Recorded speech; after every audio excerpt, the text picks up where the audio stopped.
Hello, hello, and welcome to Scavenger. So when we left off, we had just arrived at the Detroit Megacity's gates after a long walk from the cryo facility. It's funny, you can tell the flow of day and night. God, hang on, is there a way to move more smoothly across there? I don't think so. You can sort of see the flow of day and night, where like it's day where it's thick and it gets really thin for when I was traveling at night, then day again where I sort of walked around here, and then it got back to started to get to late in the day, and then near night where I rested, and then starts to get toward day again. That's funny. Which actually, hold on, I just realized we can do it like this. So yeah, we started here. Traveled, hit that city, went through these cabins, sort of zigzagged through all the different cities.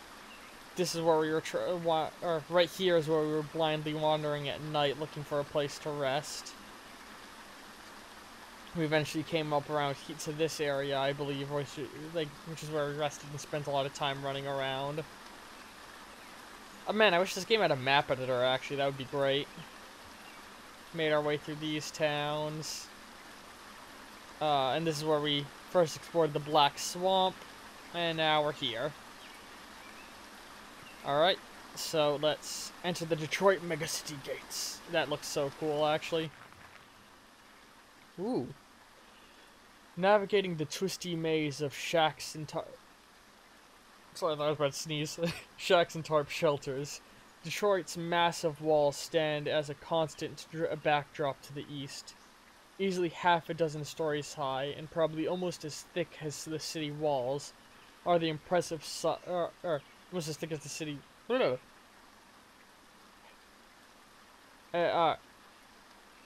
Easily half a dozen stories in height, and probably almost as thick. The city walls are an impressive sight to behold. Armed towers, bristling with surveillance arrays, stand at regular intervals, keeping watch over the sprawl, and likely the city within. Hang on.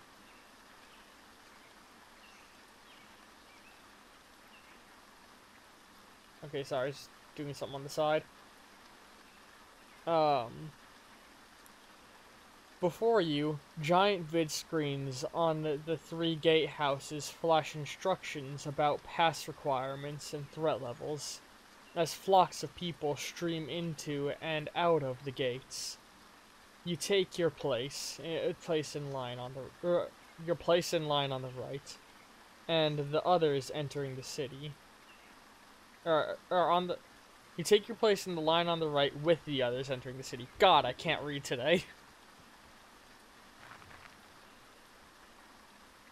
When you reach the front of the line, a sinking feeling overcomes you. Heavily armed guards in full combat armor are checking attendance with some sort of scanning device. You're pretty sure that whatever these other folks have to get in, you're missing it. When it's your turn, a guard stops you and turns to a monitor installed in the wall. A message reads, "Device not detected. Entrance denied." With the efficiency and compassion of an assembly line worker, he directs you away from the line, back outside. Unfortunately, getting entrance to the city may be trickier than just showing up. Ooh, fucking Willy Wonka here, huh?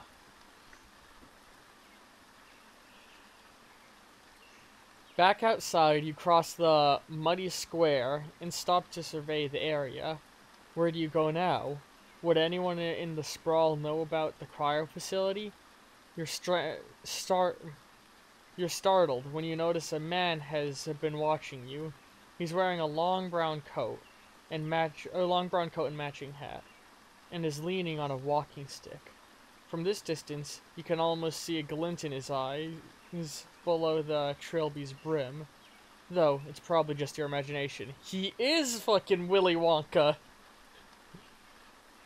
God, who is it that played him in the remake? It's the remake Willy Wonka.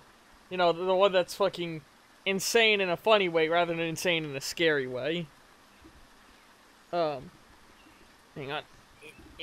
One of my wires is caught on something. There we go. Hang on, another wire. There we go. There we go. He takes his time approaching you, and as he nears, you notice there's a heavy mannequin. There's a heavy malquage on his face. It reminds you of one of those old portraits you'd see in history textbooks. Folks call me Hatter, he says, matter-of-factly. I think we may be able to help each other. Come with me. Hatter's office is in the husk of one of those flop hotels you see crammed between the high rises in a busy city. It even has an old marquee hanging perilously from the cornerstones. Several floors up, armed guards watch over the streets from a missing section of the building. Hatter acknowledges the men at the door and leads you through a surprisingly clean lobby to an old-fashioned elevator. I have a client, he states, pausing for the cage rattle to shutter, who collects heirlooms. He speaks louder over the motor. He compensates well enough, in fact, that I'd be willing to part with a DMC visitor's pass exchange. The elevator clunks to a halt, and the door rattles open, revealing a dark room lit by video screens and old lamps. Stepping off the elevator, it feels like you've walked into a control center built into an antique store. Baubles and relics crowd the walls and the tabletops, while video screens and computer consoles cast a blush tint on a handful of armed guards. Hatter crosses the room to sit at a low, broad desk, facing the elevator. There's a lake. He pulls a worn road atlas from his desk drawer, about a day's walk northwest of here. Inside a building there is a silver urn. He pages through the atlas to a map of Michigan. My guess is that you know a thing or two about getting around out there, and maybe this could be your ticket into the DMC. He pauses to look up at you. Interested? Something's fishy here. Something doesn't add up. You're no seasoned mercenary, but you're sure any fixer worth his salt is going to be careful with whom he contracts for work. And a visitor's pass can't be cheap, so there's no way this is just a cakewalk test. Plus, Hatter approached you. Nobody walks into a town out of nowhere and gets that kind of welcome. Something doesn't wash here, and it's making you edgy. I don't like this, you say, stopping short of sounding threatening. Sounds like someone's trying to set me up. That gets Hatter's attention. You hear the creak of leather as a guard tenses. He says, leaning back in his creaky chair. Turns out maybe you are worth the extra attention you seem to have garnered. He looks down at the blank spot on his desk, considering something a moment, and starts talking at you. Your, let's call him, employer had a particular interest in you. He leans forward, starts interacting with the security console, interested enough to open his urn contract with express instructions that it is only to be assigned to you. Said I'd find you trying to enter the DMC. Said he'd front the cost of the visitor's pass if I got you to do it. He finishes a keystroke, then gestures to the wall monitors. Okay, is this who woke me up from my cryo? See, so I'm gonna say this right now. This is Mark's first playthrough, but I have played this game before. Talking to this man is the furthest I've ever gotten in any playthrough. And I have never had trapping when I came here. I always just accepted his quest and moved on and died. One of the monitors switches to a view of his room, with a cycling time code in the lower corner. After a few seconds of fast forward, it switches to a real-time playback. There, standing where you are now, A black mass about the size of a man talks with the Hatter. The details seem to be glitchy, as if there was some dark-colored static distorting the signal, but only around the figure. What's with the censoring, you ask? Don't know, he says. Looks normal in person. Must be sort of EM interference. The discussion is short, punctuated by the figure holding or handing Hatter a small object, then leaving. As a rule, I don't disclose clients' info like this. He stops the video. But you seem like a decent type. More to the point, resourceful. And, while money talks, I'll take a competent operative over cash any day. He reaches into a drawer and pulls out a small black wristband. The pass is yours. I'll keep my ear to the ground for any info on this Reaper fellow. Oh god. And let you know. Called Reaper. And hey, he sighs before letting go of it, maybe you come around again when you're looking for some work.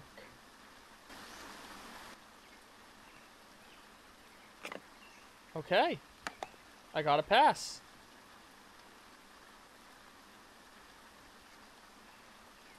Huh.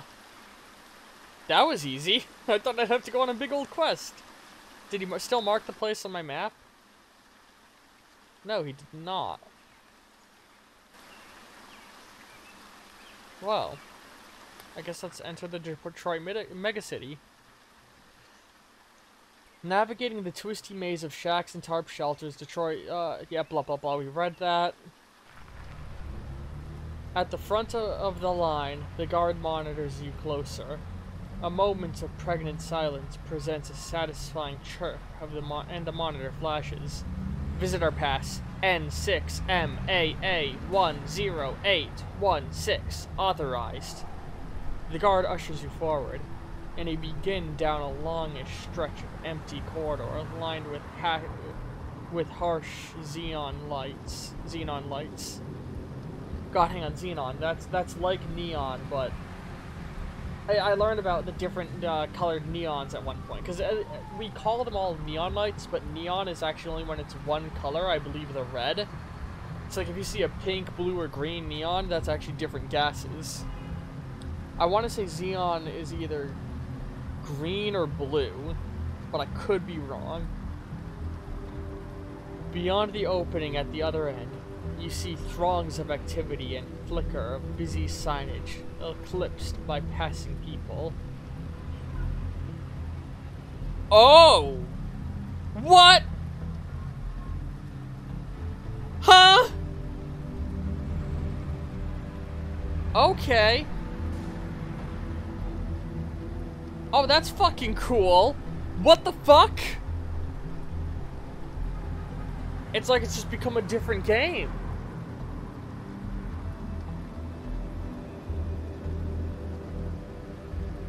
Holy shit. Okay. So I'm at Gate 11, Detroit Savings Bank, Hagarthy Health Clinic, Red Gnome, and down here is Concrete Forest Apartments. Oh, this is so fucking cool. That looks like a sports stadium right there. And these two must be this has got to be a really important building. Same goes for this. I'm guessing this is like the military building right here, and this is probably like the big old governmental building. Let's head to the Detroit Savings Bank. If I was from before war, maybe I still have an account open. Detroit Savings Bank turns out to be a surprisingly tricky business to find. It has a presence for certain. Self-service terminals are near ubiquitous, winking at passers-by from countertops, ad walls, and alcoves. But there's little more to these terminals than signage, lights, and a screen. There doesn't even appear to be a place to dispense cash nor insert a card. After a bit of walking, though, you eventually find the Detroit Savings Bank micro branch with more than a screen. You're outside the Detroit Savings Bank Gate 11 micro branch. A secure, climate-controlled booth, slightly larger than a covered bus stop, sits on the sidewalk here. It has the requisite self-service terminal on the exterior, but looking through the transparent wall, there appears to be an actual human teller inside. Well, I'm not going to threaten them. Yeah, let's enter the booth. You pull the transparent door open and step through. Inside, you're greeted with a bright-colored light and dry, tepid air. Man, imagine this guy. He's dirty, smelly, old hospital gown and fur coat, crowbar on his back, carrying like handfuls of trash bags. I straight up look like a homeless man walking into the bank.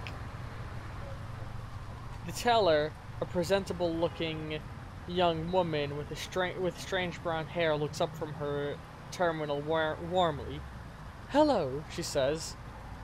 "Is there anything with which I can assist you with today?"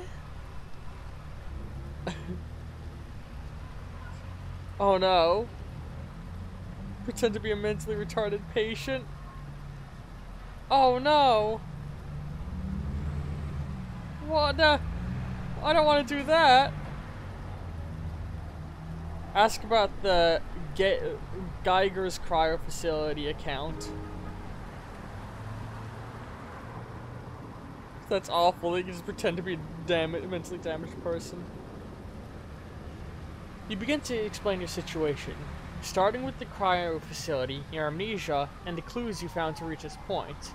She feigns interest as you tell her the tale, but at the first opportunity, interjects. "I'm sorry, Mr. Kindred, but do you hold an account with us?" "I think so," you consider answering, but she continues. "Or perhaps you have some form of identification?" "This is all I got." You hold forward your bracelet plaintively. "Oh," she says, switching subtly from attentive to deflective.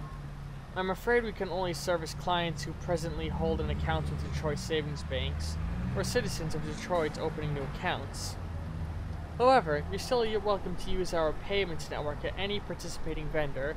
Your mobile device can both send and receive payments." She indicates the brightly illustrated placard on the wall depicting an overwhelmingly inoffensive young people conducting transactions in an unnaturally happy fashion. You smile and thank the young lady, and head back outside. The humid city air seems palpable after the crisp environment, the crisp inversions of the booth. Well, I was hopeful, but no luck.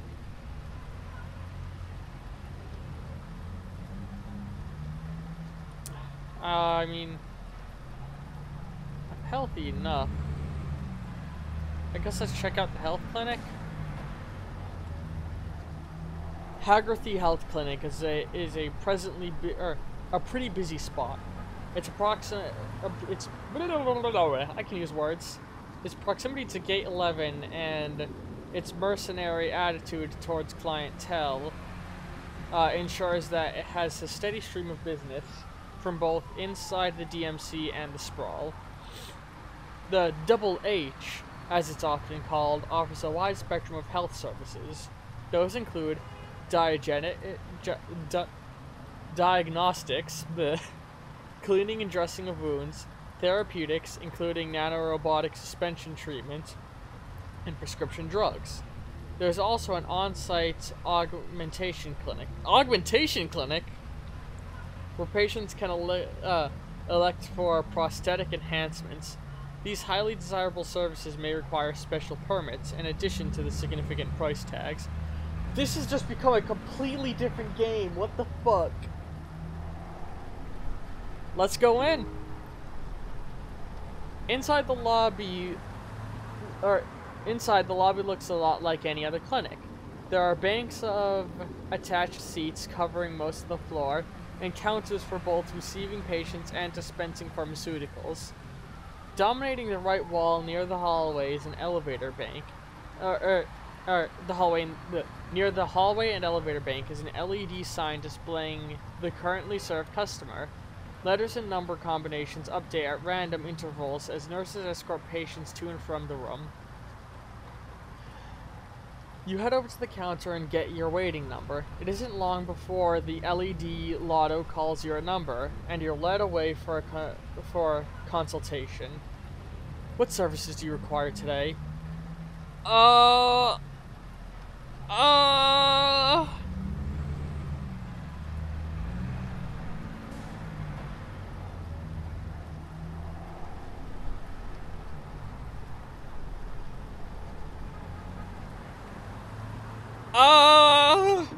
Upstairs?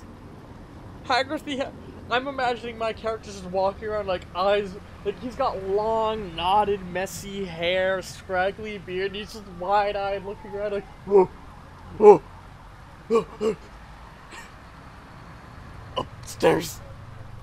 Haggerty Health also offers several elective procedures which involve implanting devices and replacement tissue. Before receiving any such procedures, the patient must undergo preliminary testing for eligibility, as not all patients are good candidates for synthetic implantation or augmentation surgeries. Hey, hang on. What was that?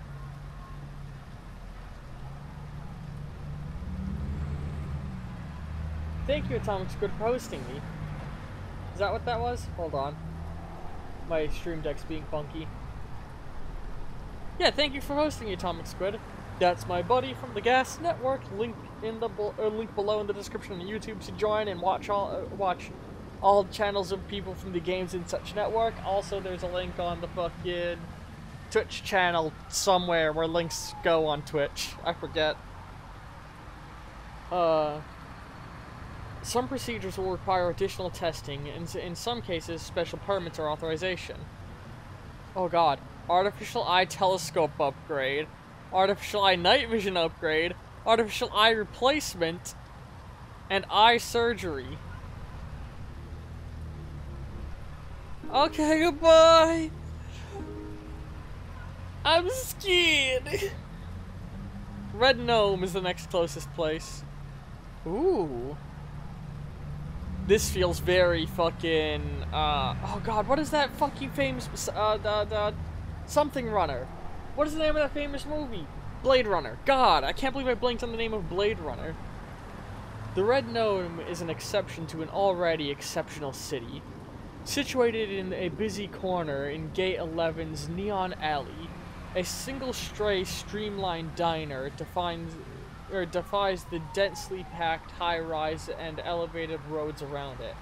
In fact, several adjoining buildings seem to grow over the diner, using the precarious space above its the precious space above its roof. It seems almost untouchable in an otherwise catastrophic warren of glittering skyscrapers and patchwork overpasses.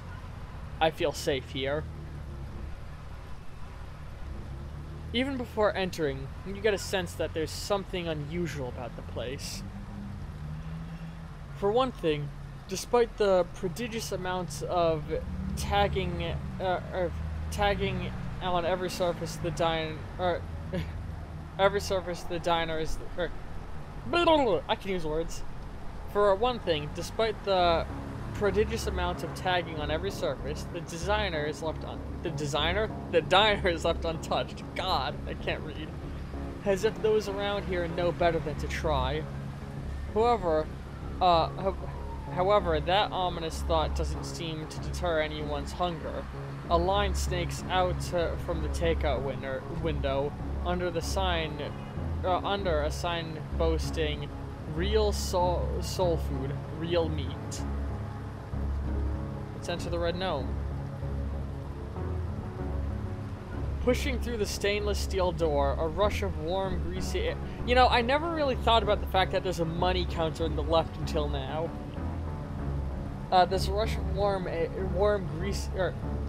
pushing through the stainless steel door, a rush of warm, greasy air fills your nose, replacing the damp coolness from outside.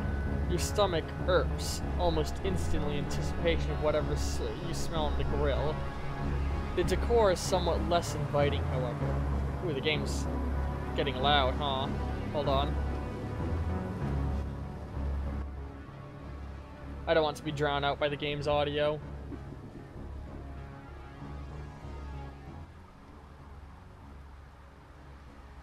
I realized with the last Delta Rune, I was really drowned out. I realized afterward when I was trying to edit it. Hang on. Ooh. Okay. Your stomach irps almost instantly, anticipation, whatever. Okay. The decor is somewhat less inviting, however. Despite a number of lights, most of them seem incapable of dispelling the dimness in the space. And the sepia-stained curio along the wall seems to capture more of a creepy awkwardness of the diner's history than nostalgia. Padded stools line the long countertop, and booths run the length of the outer wall, sporting ripped vinyl benches. A stark pattern of 1-inch tiles dots the floor. Not surprising, in retrospect, that the takeout line was so long.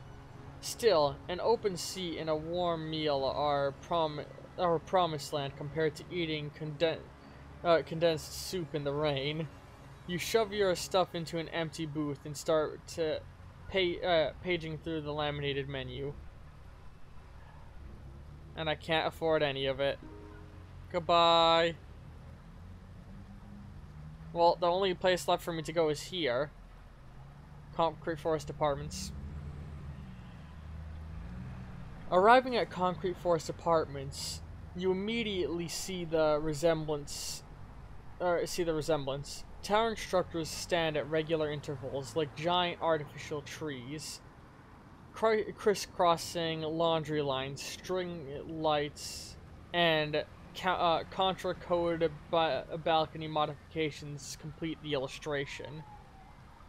Below, the ground is an organic patchwork of community gardens and trash heaps. Gutted husks of cars and playgrounds. Those who call the forest home, and those who sleep in its shadow. It feels a bit like a street fair collided with a refugee camp in the ghetto.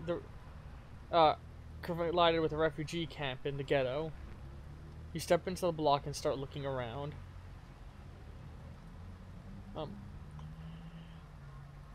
There's a canteen truck strategically positioned curbside near the main walk. People are lined up at the illuminated side window, and a mixture of steam and smoke stream from its openings. Nearby, music booms from where the crowd has gathered. It's all bobbing shoulders and legs from here. But you do see a car's hatchback sticking up from near the center. One of the towers has a C-store at the ground level. A lonely few are inside, but it doesn't seem very popular.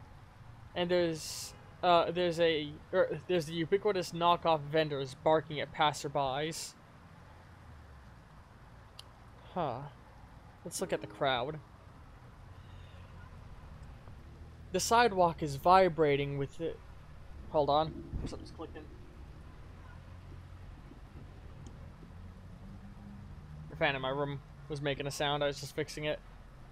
The sidewalk is vibrating with brass as you approach. The scene begins to make a bit more sense. A wide-body metallic red hatchback is parked near the center. Its doors and hatch wide open to expose an array of lights, speakers, and subs. You can almost feel the air move in time with the beat. Meanwhile, b-boys are taking turns, mixing moves and styles both familiar and strange. It astounds you how the human body can do these things. How humans can push the boundaries of an art from older than you can imagine. I like the idea of fucking, like, street hip-hop dancing being looked at as an ancient art. The high positive energies feel so foreign after days in the wild. Everything out there seems to be forgotten in this hot bath of sound and energy. You stick around a few more moments, soaking up the raw culture, then turn back to matters at hand.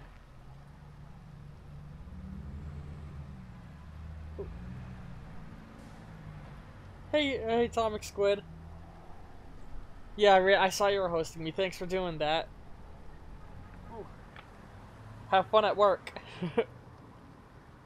Alright, let's check out the canteen truck, I guess.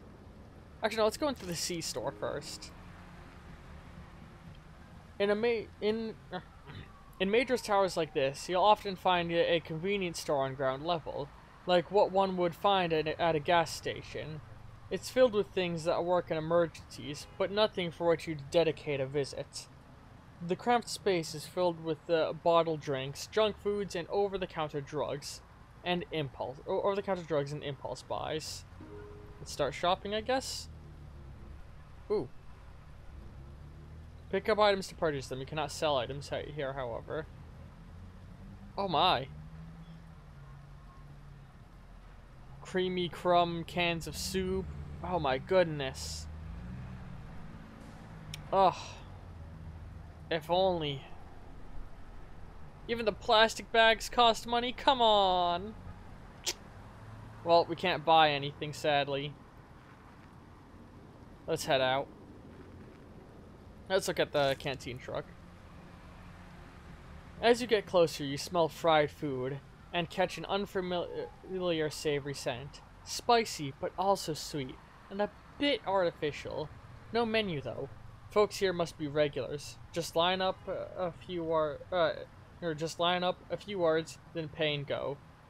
Dude in the truck probably makes a tidy profit at the rate he's going. I guess let's get in line. I don't have the money. Whatever's cooking you want some in your stomach. You find the end of the line and take your place. It moves at a pretty good clip. And as you reach the middle, you try to sneak a peek at what's up there. Looks like a combo of fried sprouts, spiced meat shavings, cabbage, and fried tofu sticks. As you reach the counter, you notice the shaved meat comes from a vertical rotisserie of molded meat. However, there's also a real animal of some sort roasting back there. You, what you want? Truck guy's already looking impatient. Let's ask about it. You nod the back wall. What's with the roast? Truck rabbit, he says before you finish. Then, sensing your confusion, catch of the day, in unenunciated syllables. So much for licensed food providers, it seems. Whatever. What you want? As he turns to the next page. Man, I guess. Why'd I even come here? There's no way to. Huh?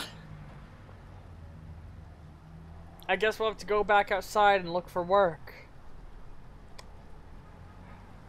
But you know, I guess for now, we've been going for about 30 minutes.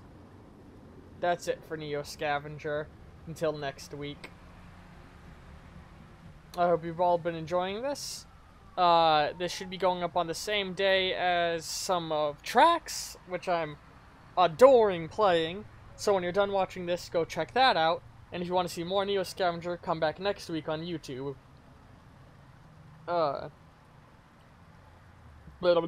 Words. If you enjoy this on YouTube, give it a like and a subscribe. And if you're here on Twitch and enjoying this, be sure to give me a follow so you can know when I go live. While YouTube is done on a set schedule, Twitch is not. I stream whenever I can find time to do it. You can also follow me on my Tumblr and on the Games and Such Network Discord. On all of these places, I make posts the moment I go live, so you can come and check things out before I really get going. I hope you all have a wonderful night, and ta-ta!